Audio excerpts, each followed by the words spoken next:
Bos días a todos. Empezamos a comparecencia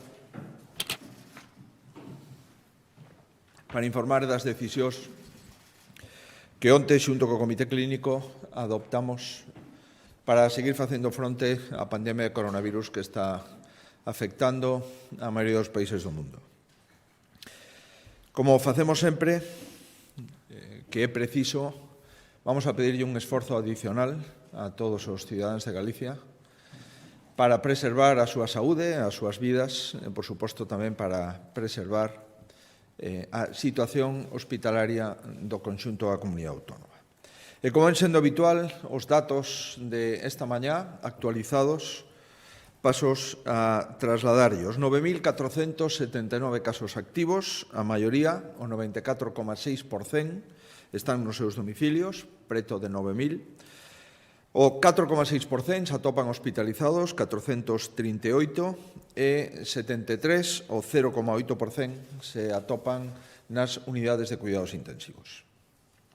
Como xa lle vimos advertindo desde fai días, a taxa de incidencia sigue en aumento de unha forma notable e, por tanto, de unha forma claramente preocupante.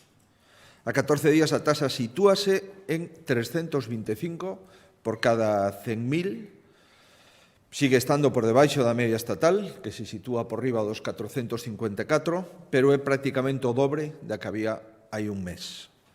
A 7 días, a taxa en Galicia está en 207 fronte a 254 de media de comunidades autónomas, según a información do Ministerio de Sanidade con data de onte, a nosa é con data de hoxe, e que tamén ven a supoñer máis do dobre do que había hai 30 días cando estábamos aproximadamente en 80. Por tanto, os datos confirman o que preveíamos, que a terceira onda que sufre prácticamente todas as rexións europeas e a maior parte dos estados tamén está afectando a Galicia. E iso obríganos a todos a afrontar a situación tal como é, coa máxima responsabilidade, como vimos facendo dende o mes de marzo a toda hora. Co mesmo realismo co que os galegos aceptamos sempre a fase de cada pandemia, agora debemos ser conscientes de que estamos nun momento especialmente preocupante. É certo que a día de hoxe a presión hospitalaria aínda é menor que no inicio da segunda onda, alá polo mes de novembro, cando nesta segunda adoptamos medidas, unha batería de medidas máis excepcionais para frear os contaxios. As UCIs, por exemplo, hoxe teñen un nivel de ocupación inferior nun 22% ao inicio da segunda onda e o que son as plantas de hospitalización están un 10% por debaixo do que estaban cando iniciamos a batería de medidas na segunda onda. Daquela se superaban os 10.000 afectados, en este momento estamos aínda por debaixo dos 9.500. Isto é certo. A situación hospitalaria de Galicia hoxe é mellor que cando tomamos medidas no mes de novembro. Pero se iso é certo, o que tamén é certo é que a progresión é peor nesta situación da que tiñamos na situación de novembro. A progresión está a ser moi elevada nos últimos días, en xeral en toda Galicia, e de unha forma especial nunha serie de áreas e de concellos que describiremos posteriormente. No Comité Clínico fixemos as proxeccións as lóxicas proxeccións de que pode pasar no caso de non facer nada, e cruzamos as proxeccións do Comité Clínico coas proxeccións da Dirección Xeral de Saúde Pública e son basicamente coincidentes. Estas prediccións apuntarían a un pico da pandemia, insisto, de non facer nada. O pico da pandemia se produciría a finais do mês de febreiro e a ocupación hospitalaria podería chegar aos niveis que tivemos no pico da pandemia no mes de abril. Por tanto, de non facer nada, de seguir coa situación como estaba a toda agora, a finais de febreiro teríamos un pico similar ao pico do mes de abril, que foi o límite máximo de ocupación de UCIs e de ocupación hospitalaria.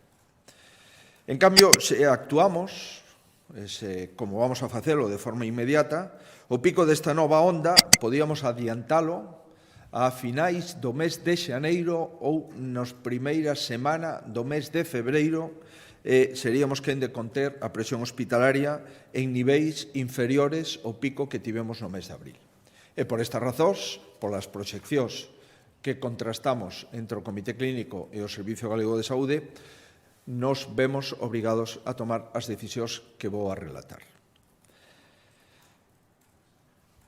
Sabíamos que a terceira onda ia chegar, sin dúbida. A interacción social vinculada ao Nadal era unha actividade de risco.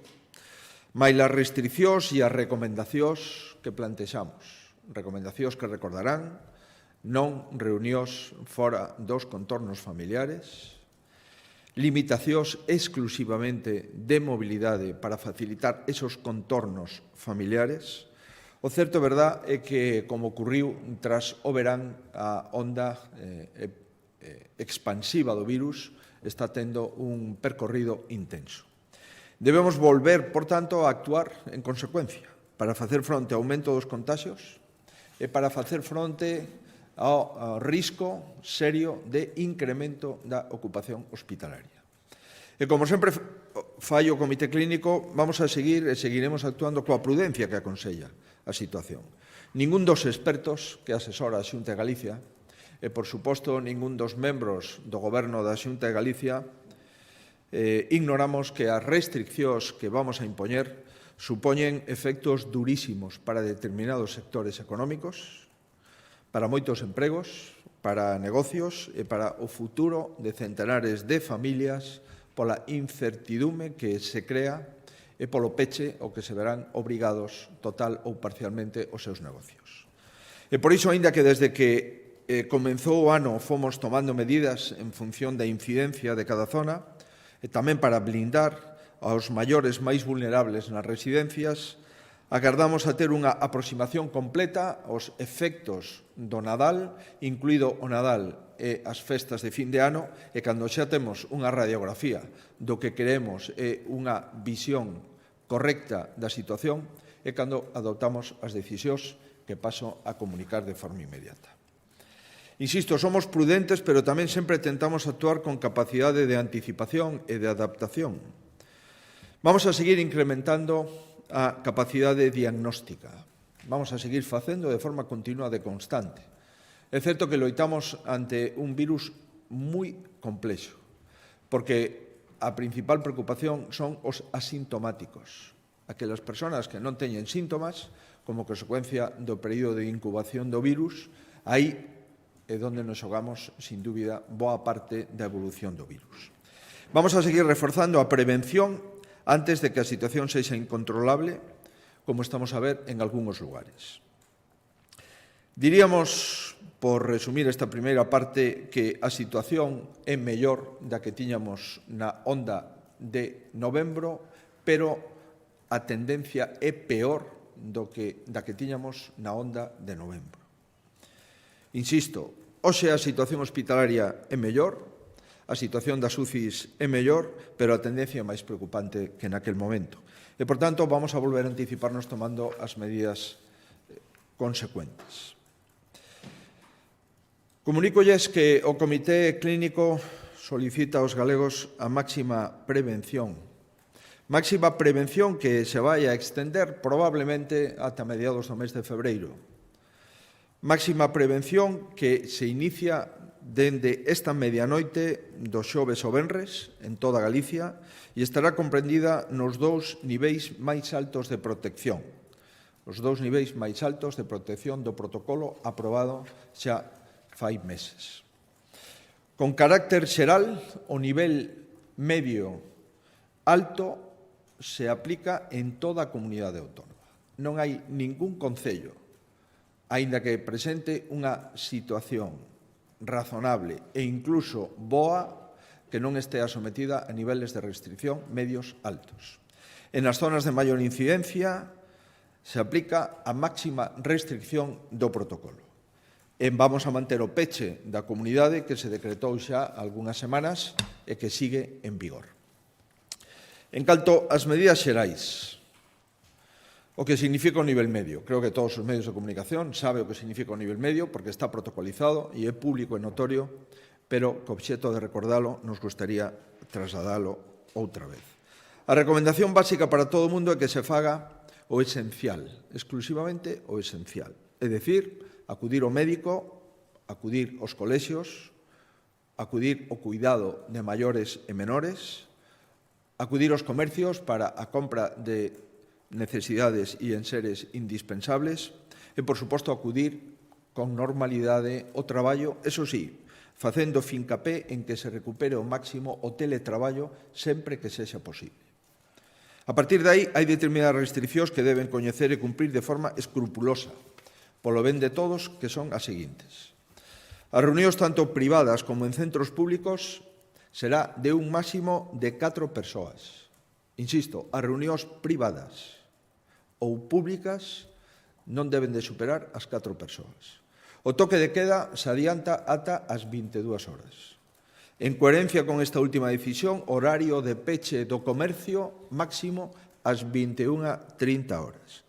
Ademais, no comercio, os aforos nas tendas seguen a metade, o 50%, pero imos reforzar a vigilancia nos centros comerciais onde queda prohibido permanecer nas zonas comuns. Por tanto, o mobiliario nas zonas comuns dos centros comerciales non se pode utilizar por parte de ninguén. Esas zonas comuns só son para cuestións de tránsito, nunca para cuestións de reunións ou para cuestión de conversas. A hostalería e a restauración pode abrir ata as 18 horas, cun 30% do aforo interior e un 50% do aforo en terraza e, por suposto, podendo manter a entrega a domicilio sin límite. E a partir das 18 horas, a actividade da hostelería e restauración non estará permitida. E isto significa que tampouco se debe, a partir das 18 horas, reunións de non convivintes nos domicilios.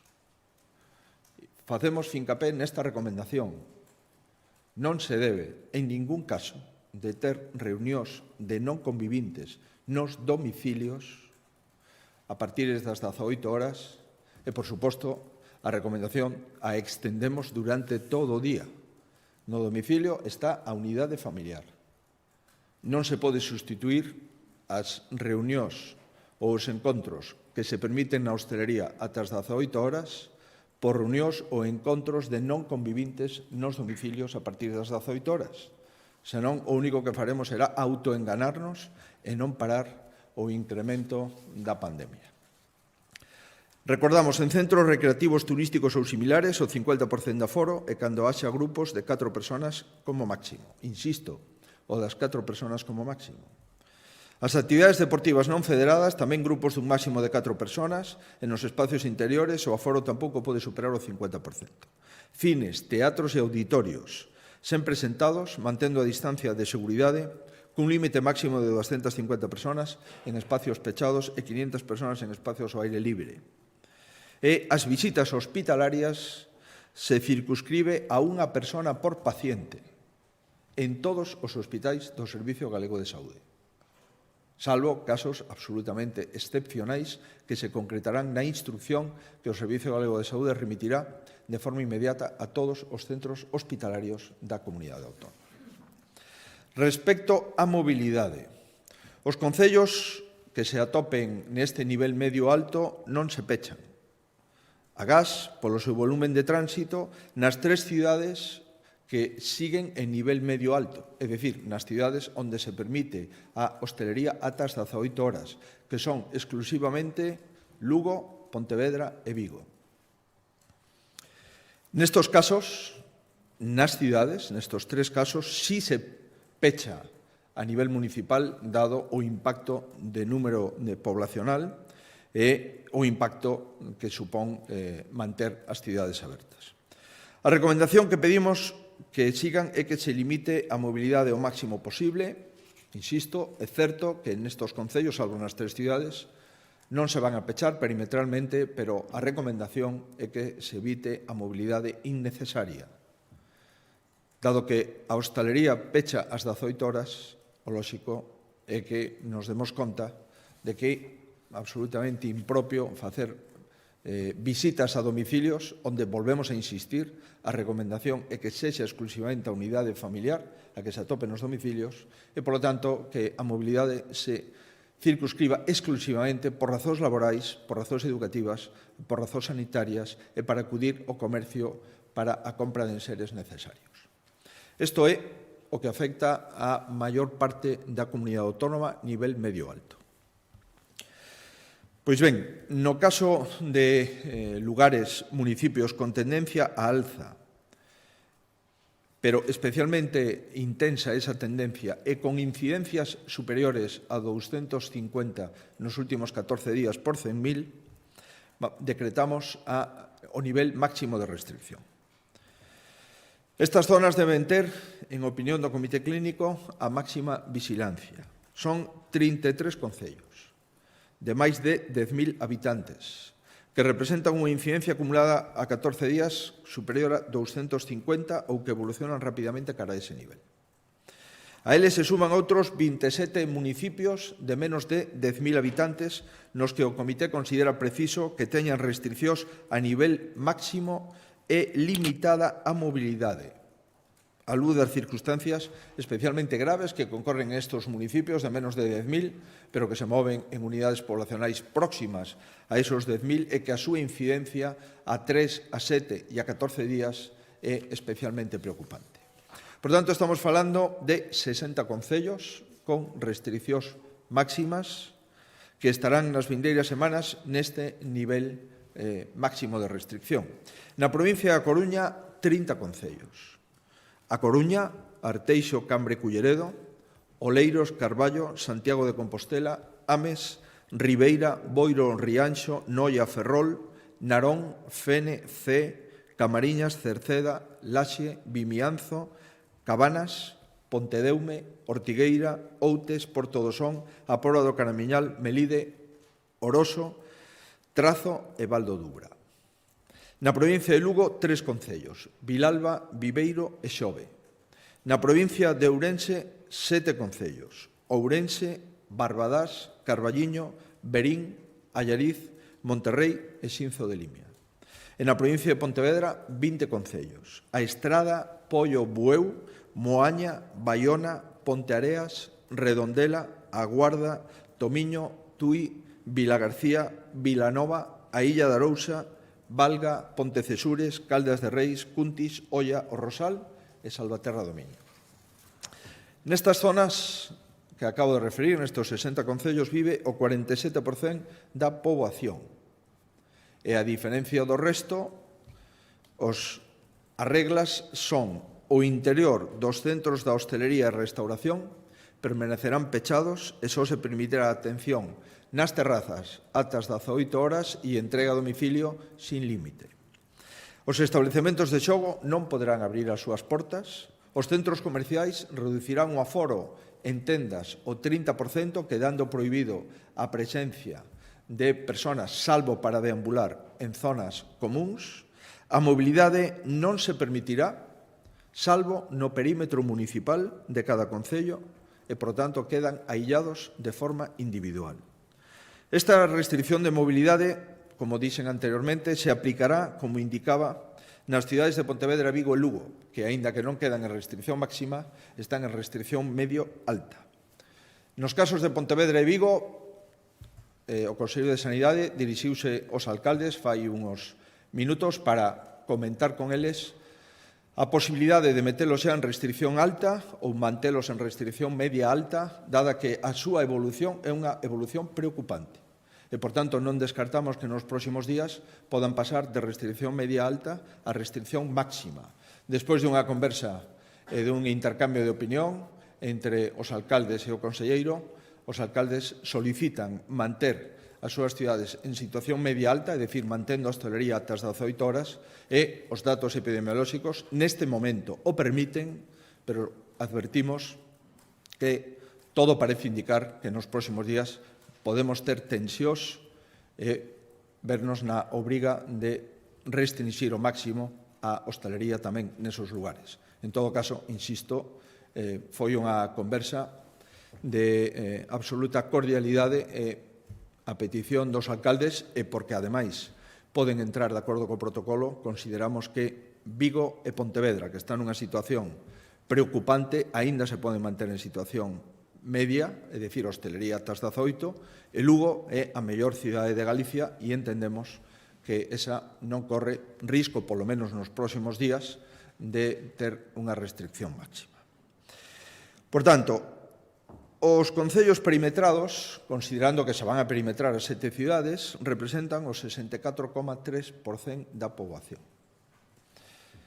Por volver a reiterar, población sometida a restricción máxima o 47% da poboación, poboación sometida a perímetro municipal o 64,3% da población galega. Finalizamos. Somos plenamente conscientes dos esforzos que volvemos a pedir á ciudadanía. Sabemos que as medidas sanitarias son complexas e tediosas. Sabemos que a denominada fatiga pandémica ou o cansanzo social logo de tantos meses nos afecta a todos. Tamén sabemos que hai sectores especialmente castigados. E quixera referirme para finalizar ao sector da hostalería. Coa hostalería debemos ser máis estrictos por unha razón. É o único sitio, ademais dos domicilios, onde non se pode entrar agás a autorización xudicial. É o único sitio, xunto cos domicilios, en que se pode quitar a máscara.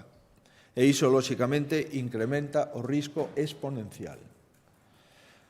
É inxusto, reitero, é inxusto estigmatizar a un sector porque non hai máis contaxios nos bares que nas reuniones familiares. Eu me atrevería a dicir que pode haber incluso menos contaxios nos bares que nas reuniones familiares. Debemos estar, por tanto, ao carón de un sector que sufre máis que ningún porque é o sector onde hai máis exposición á posibilidade de contaxios.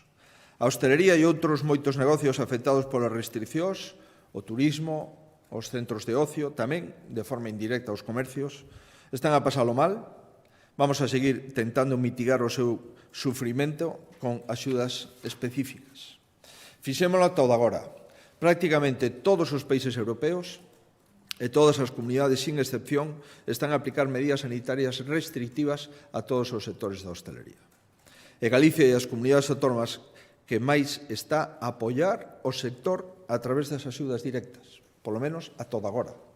Se miran e comparan as axudas de outras partes de España e as axudas da Xunta de Galicia na hostelería, comprobarán que, de momento, a Xunta de Galicia está apostando con máis axudas directas e incondicionadas a este sector.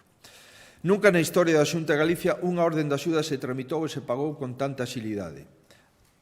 Os 2 días antes de rematar o prazo de presentación de solicitudes estaba abonado o 70% das axudas presentadas.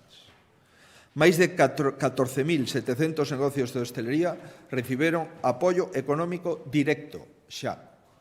E isto supuxo un desembolso de 21,5 millóns de euros que xa están nas contas corrientes dos titulares dos bares, dos restaurantes, das cafeterías. O 50% dos hosteleiros que tiveron que pechar ou se viron prexudicados obtiveron axudas a maiores como axuda dirixida a autónomos ou ben axuda dirixida a microempresas. Por lo tanto, hai un porcentaxe, no caso de que se teña máis de 2 traballadores, ou no caso de que o titular do establecemento cesara como autónomo, que ademais da axuda á hostalería tamén teñen axuda como microempresa e axuda ao autónomo. Quero dicirlles que vamos a seguir facendo e tomando medidas en favor da hostalería de forma inmediata. Esta mesma hora, a Consellería de Emprego está reunida con representantes dos autónomos galegos e esta tarde está convocada o sector da hostalería para ter unha reunión co vicepresidente primeiro, a Consellería de Sanidade e a Consellería de Emprego para dibuixar un paquete de medidas como consecuencia das decisións que nos vemos obrigados a tomar a partir do próximo venres. Sei que é duro pedirlle a calquera que peche o seu medio de vida, pero, créanme, é inevitable. Non estarán sós, eso yo podo asegurar. Ninguén quere ver os bares ou os restaurantes pechados, pero estou convencido que se temos que elexir entre unha UCI colapsada e os bares e os restaurantes pechados, a nosa obriga moral, ética e política é intentar que as UCIs non se colapsen. Temos unhas semanas duras, probablemente ata a primeira. Finalizada a primeira ou a segunda semana de febreiro, nos esperan semanas duras. Debo pedir, en primeiro lugar, que non nos autoenganemos pola foto fixa actual. O feito de que teñamos un 20% menos de ocupación de UCI e un 10% menos de ocupación de hospitalización non significa que debamos de esperar a tomar medidas unhas semanas máis tarde. O feito de que estemos nunha mellor situación que cando tomamos medidas no mes de novembro non significa que a progresión é máis preocupante a de agora que a que tiñamos no mes de novembro. Por tanto, se non tomamos medidas, acabaremos mal. E lles podo asegurar que, aínda tomando medidas, vai a ser unha loita titánica donde necesitamos o compromiso de cada un dos cidadáns galegos. Non só o compromiso en lugares públicos, onde seguimos necesitando con máis intensidade as forzas e corpos de seguridade, a Policía Local, a Policía Nacional e a Guardia Civil, senón en lugares privados, nos nosos domicilios. Se sustituímos os bares polos domicilios, non vamos a cortar a epidemia. Se vamos a trasladar o bar ao noso domicilio, se vamos a ter reunións de non convivintes nos nosos domicilios, evidentemente nos vamos a autoenganar. E, por tanto, reiteramos a unidade familiar. É o único lugar seguro. Todo o resto se incrementa de forma exponencial a inseguridade e, por lo tanto, o risco de infección. En segundo lugar, debemos de pedir que tampouco nos confiemos polo feito e o proceso de que a vacinación comenzara. Efectivamente, Galicia está vacinando de momento a mellor ritmo que España. O suministro é moi lento. Todos os gobernos necesitarían máis vacinas, todos os estados da Unión Europea necesitan máis vacinas e, por suposto, todos os servicios de saúde autonómico necesitamos máis vacinas. De momento non as temos. E aínda vamos a esperar varios meses para ter vacinas de 5 ou 6 laboratorios e a partir de aí empezaremos a vacinar con doses suficientes. Nos vamos a intensificar e a manter o ritmo de vacinación. Nos faltan doses. E, por tanto, aínda nos van a seguir faltando doses nos próximos meses. A Consellería de Sanidade informarános mañá no Consello de Evolución do Plan de Vacinación. Hoxe mesmo, ás 8 da mañá, empezamos a vacinar os sanitarios. E esperamos que a finales do día de hoxe haxa os 6.000 primeiros sanitarios vacinados en Galicia. E, insisto, neste mesmo mes de xaneiro finalizaremos a segunda dose nas residencias da terceira idade, salvo aquelas onde hai brotes e que debemos de esperar. Eso é, sin dúbida, un mensaxe de esperanza, pero un mensaxe de esperanza moi acotado polo número de doses disponibles. E, por último, a inmensa maioría dos cidadáns seguimos desprotegidos. Se non temos un tratamento eficaz e non temos doses suficientes de vacina, seguimos desprotegidos e, por lo tanto, temos que seguir en alerta. Lamentablemente, sigue levando vidas por diante esta pandemia. 1.474 personas faleceron a data de esta noite en Galicia. Por tanto, esta é unha ameaza real, unha ameaza a todo o sistema sanitario, unha ameaza á nosa economía e unha ameaza ás vidas dos que queremos. Téñano presente e síganse cuidando. É, sin dúbida, o compromiso que temos que adoptar todos, si cabe, con maior intensidade nas próximas semanas, porque a situación é algo mellor da de novembro, é certo, pero a previsión e a progresión do virus é peor da que tiñamos no mes de novembro. Mais nada, se hai algunha cuestión quedamos a súa disposición e se non a sei contestar eu, posteriormente o Consello de Sanidade pode contestar as dúbidas que plantexe. Sí, presidente. Buenos días. ¿Cree, no cree, valora o no se valora si es momento de un confinamiento en Galicia como el que se plantea en Portugal? Y una segunda cuestión. ¿Llegaron ya las vacunas de Moderna y cuál es el plan para combinarlas? ¿Continuamos con las de Pfizer a día de hoy? ¿Cuál es el plan para o cuándo se van a empezar a inyectar las de Moderna? Gracias. Gracias a usted. Las vacunas de Moderna van a llegar muy poquitas. No es una cantidad, digamos, que venga a solucionar ni a crear falsas expectativas. Son muy pocas de momento las vacunas de Moderna. Le puede dar el dato con exactitud, pero me da la sensación que no llegan ni a 2.000 vacunas. 1.800 vacunas. Comprenderá que 1.800 vacunas pues da para vacunar a muy poca gente. Vamos a seguir con las 18.000 que de momento siguen llegando a principios de cada semana de Pfizer. Tenemos controlada la logística, sabemos las dificultades. Moderna también tiene sus dificultades logísticas, insisto, porque tenemos que mantenerlas en los entornos de menos 20 grados y, por tanto, también tiene dificultades logísticas. Y nuestro problema no es ni el número de personas que tenemos a disposición para vacunar, 2.200, ni la capacidad de vacunación. Verá usted, si en vez de 18.000 vacunas cada semana tuviésemos 40.000 vacunas a la semana, pues las dispensaríamos. Por tanto, no es el problema es el de dosis, no es el de dispensación. Y Moderna, de momento, pues es testimonial el número de vacunas. Es evidente que siempre vienen bien, es mejor 1.800 que ninguna, pero son manifiestamente insuficientes. En relación con el confinamiento que tienen nuestros colegas portugueses, efectivamente, desde hace tiempo estamos viendo que Portugal tiene una situación epidemiológica muy compleja.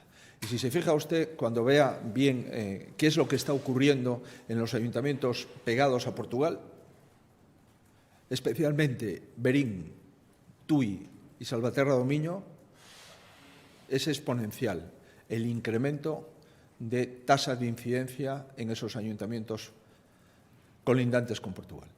Y por eso nos preguntamos si no es posible, con mayor rigor, el controlar las interacciones entre las fronteras de España a través de Galicia y de Portugal. Porque Verín, Tui, Salvaterra do Miño vuelven a tener una enorme incidencia. Prácticamente todos los ayuntamientos de Baixo Miño, como Tomiño o Rosal, etc. Ahí Portugal sí tiene una incidencia muy alta. Si nosotros estamos en la misma situación para adoptar el confinamiento general, yo entiendo que no. Estamos en una situación mejor que la media de España. Nuestra ocupación de UCI y de hospitalización es la mejor de España. Insisto, nuestra situación es una situación mala, sin duda, sin paliativos, pero mejor que la media de España y mejor que la situación portuguesa. De hecho, nuestra situación es una situación que,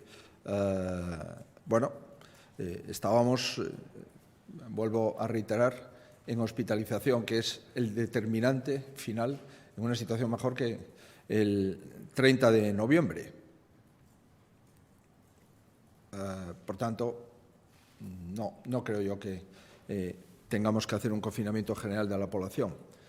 Pero si revisamos las medidas que acabamos de adoptar y un confinamiento general, la diferencia sustancial es que todas las actividades esenciales se pueden mantener, pero las recomendaciones que planteamos son unas recomendaciones muy estrictas que, de seguirlas, producirían efectos muy parecidos a un confinamiento general. No con la misma intensidad, pero desde luego la intencionalidad es no desplazarse de los domicilios para supuestos en los que no sea imprescindible, entendiendo como imprescindible la sanidad, la educación y el trabajo. Esa es la recomendación general que podemos implementar y que, desde luego, trasladamos a los ciudadanos. Bo día, presidente. Dúas cuestións. Sobre a vacinación, gustaríame saber se traballan xa cun horizonte temporal para saber máis ou menos cando se pode ter vacunada toda a poboación maior de 65 anos. Creo que dixo en comparecencias anteriores que necesitábamos 1,5 millón de vacinas para acabar esta cuestión. Non sei se me pode confirmar ese dato. Querería saber tamén se teñen plantexado tamén un calendario para empezar a vacinar os grandes dependentes e como sería esa logística, se sería aos fogares ou como funcionaría. E logo, sobre a cuestión das restriccións, querería saber se xa se descarta definitivamente tomar algún tipo de medida sobre a educación ou ainda está sobre a mesa, no caso de que a situación se deteriore, pois tender máis a semipresencialidade. Graciñas. Ben, en relación con a cuestión educativa que vostede me refire, Efectivamente, onte o Consello de Educación e o Consello de Sanidade mantiveron unha reunión cos 3 reitores onde trasladamos aos reitores a necesidade de mellorar as condicións para que se podan producir os exames presenciais de forma segura. Se coincidiu na necesidade de poñer en marcha medidas especiais para facer os exames en lugares donde o aforo non sexa un inconvinte e que intentar que se repita algunha imaxe que vimos exponencialmente e esporádicamente na entrada de algunha facultade. As universidades están absolutamente comprometidas para conquerilo e nós o que solicitamos, dado que no mes de xaneiro non hai clases, pois que os exames que se van a facer no mes de xaneiro pois sexan exámenes, aínda que presenciais, sempre que adopten medidas de seguridade claras. E no caso de que non se podese adoptar esas medidas de seguridade, entón, nese suposto excepcionalísimo, se podía mirar a posibilidade de exames non presenciais. Pero estou convencido, polos datos que nos pasan os reitores, é que a través de quendas, regulando os accesos, se poden facer exámenes presenciais para garantir o mesmo principio de mérito de todos os alumnos. Insisto, se é necesario facer os exames en vez de nun día, en 3 días, pois se deben de utilizar 3 días para o examen. Pero, en principio, vamos a intentar que no mes de xaneiro se podan facer exámenes presenciais, aínda que somos conscientes de que no mes de febreiro seguiremos vendo cal é a situación unha vez que acudan ás clases os alumnos. Pero, como se sabe, a maioría dos alumnos tamén poden seguir as clases de forma telemática en todas as universidades galegas e en todos os departamentos de coñecemento. En relación coas vacinas, mañá o Consello da Xunta vai a coñecer a proposta da Consellería de Sanidade en relación co plan de vacina. Recordarán que a prioridade a estamos prácticamente conquerindo a vacinación masiva das residencias de terceira idade, tanto residentes como traballadores. A segunda prioridade é a vacinación dos profesionais sanitarios que empezaron hoxe e que os primeiros 6.000 profesionais creemos que podemos vacinar no primeiro día.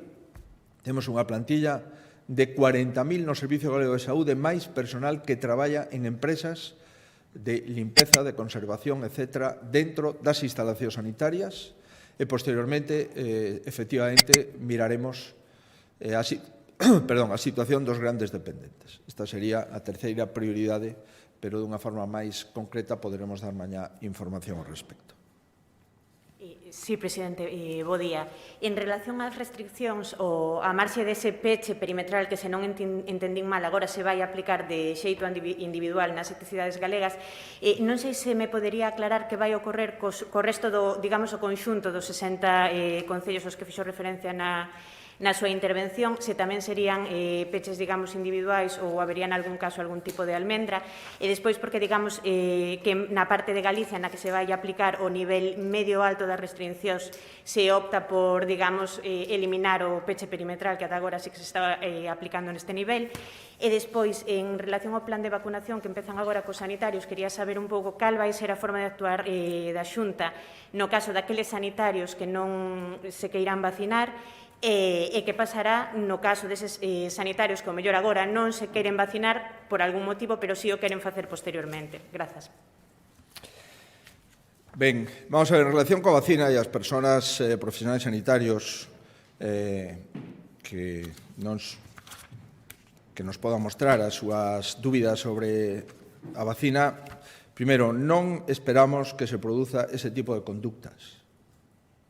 Sería unha conducta moi sorprendente que o personal sanitario, coa súa formación e a súa información, pois renunciase á vacina. En segundo lugar, evidentemente, no caso de que se dé, sempre hai excepcións, tomaríamos nota das persoas e cales son as causas que alegan. En terceiro lugar, evidentemente, pode haber persoas que teñan patoloxías de base que recomenden un determinado protocolo e un determinado estudo preliminar á dispensación da vacina. Nese caso, faríase. Pode haber outras persoas que aleguen que neste momento a súa situación xeral pois nos pide pospoñer en algunhas datas a vacina. Tamén veríamos se é atendible desde o punto de vista sanitario esa alegación. Pero xa lle digo que non esperamos dentro do personal sanitario que haxa dúbidas en relación coa posibilidade de vacinarse ou non. Toda Galicia está esperando por unha dosi de vacina. Somos unos verdadeiros privilexiados, e non me inclúo, porque non estou dentro dese privilexio, os que poden ter posibilidades de vacina de forma inmediata. Hai moitísima xente que está esperando ter esa dosi de vacina para poder incrementar a súa seguridade fronte ao coronavirus. En relación cos peches perimetrais que vostede me trasladaba, os peches perimetrais, dada a situación actual, non vamos a facer almendras e, por tanto, os peches perimetrais son individuais, municipais. Esos individuais municipais afectan a 60 concellos, que é o 64% da población. O resto, os concellos se poden mover sin límite hacia concellos que están en nivel medio alto e, por lo tanto, que non teñen peche perimetral individual. O que sí temos que recordar é que dentro de esos 64,3% da población hai concellos onde a hostelería pode abrir ata as 18 horas. Son os concellos de menos de 10.000 habitantes, que o protocolo permitía que se podía abrir a hostelería ata as 18 horas. O que sí é que non poden salir do seu ámbito municipal. É certo que hai algún concello de menos de 10.000, como Xinzo de Limia, que o roza, que tamén vamos a limitar a hostelería só a terrazas, pero con carácter xeral, concellos de ata 10.000 poden ter cerre perimetral municipal e a hostelería aberta ata as 18 horas. O resto de concellos de máis de 10.000, o cerre perimetral vai sempre unido ao peche da hostalería, salvo terrazas e entrega a domicilio. Moi ben, pois non hai... Creo que temos algunha pregunta dos compañeros que están... Perdón. Sí, creo que Caridad Bermeo del País, non sei se está por aí para preguntar.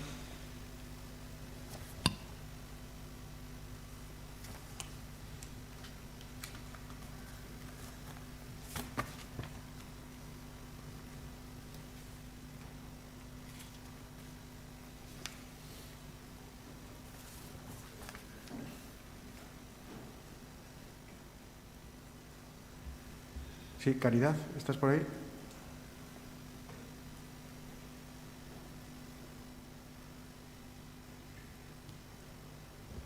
No, parece que ten algún problema, por lo tanto, deixámosla aquí.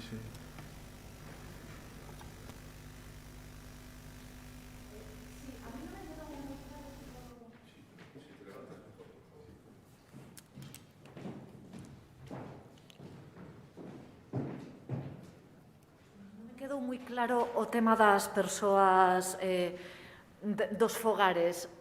Prohíbese durante todo o día que entre na nosa casa alguén que non sexa convivinte ou só a partir das 18 horas? Eso é ese matiz. Lamentablemente non temos capacidade para prohibir. Primeiro, porque non temos forzas e corpos de seguridade dependente da comunidade autónoma. Segundo, porque as forzas e corpos de seguridade teñen moitísimo traballo noutros quefaceres. Terceiro, porque, evidentemente, é moi difícil de controlar esa prohibición. O que sí é que recomendamos, e insistimos na recomendación, de que durante todo o día as persoas que acudan a domicilios sexan as persoas que conviven nese domicilio de forma ordinaria. E facemos especial fincapé a partir das 18 horas, porque, se ben é certo que nos lugares onde a hostelería está aberta ata as 18 e se permiten reunións de 4 persoas non convivintes, o que non podemos levar é o bar á casa a partir das 18 horas. E, por tanto, facemos especial fincapé en que a recomendación tamén inclúe a partir das 18 horas. Por tanto, recomendación, sempre nos domicilios só manter contacto coa unidade familiar tradicional, coa que se vive. Facemos a reflexión, non fagamos trampas. Si é certo que na hostelería se pode estar ata as 18 horas 4 persoas non convivintes nas zonas de nivel medio-alto, non cometamos a autotrampa de levar o bar a casa a partir das 18 horas. Por tanto, a recomendación é as 24 horas, sin duda. E seguro que se esa recomendación se cumple, faremos un gran esforzo en menor tempo para conter a pandemia, para conter o número de contagios. Alguna cousa máis? Sí, ahora parece que temos conexión. Adiante, Caridad.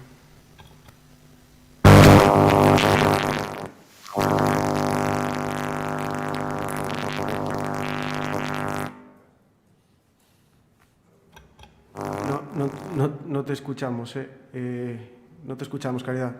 Traslado yo la pregunta, si te parece.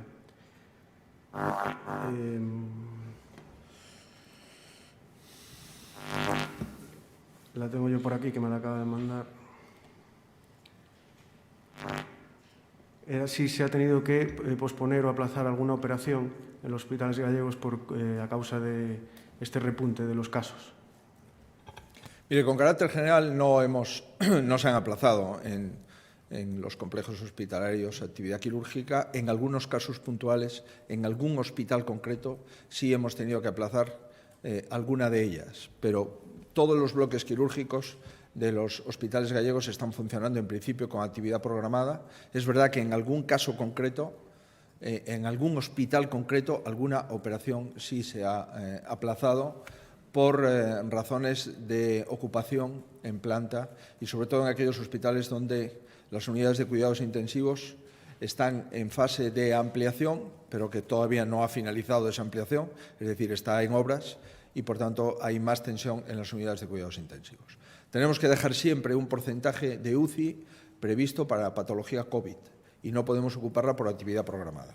Pero con carácter general, insisto, el porcentaje de cama UCI ocupado por patología COVID es el mejor de España, el más bajo de España, y, por tanto, y vuelvo a insistir, con carácter general se mantiene la actividad programada, de momento, en los complejos hospitalarios en Galicia.